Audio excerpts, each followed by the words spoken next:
கர்த்தருடைய நாமத்துக்கு மகிமையுண்டாவதாக. இன்றைய வார்த்தை செப்பனியா 3:20.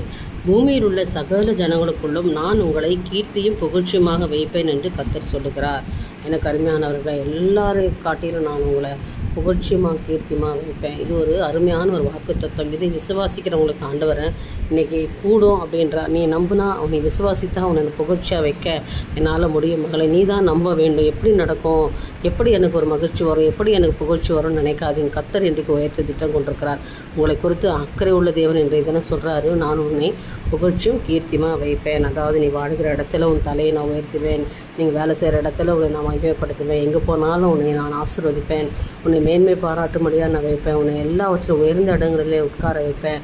அதுதான் நான் உனக்கு செய்கிறேன். இன்றைய தினம் நான் உனக்கு செய்கிற நன்மையான காரியங்கள் அதான் இல்லையா.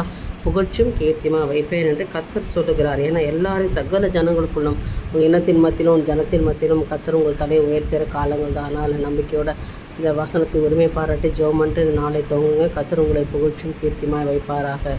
தேவனுக்கே மகிமை உண்டாகட்டும். ஆமென்.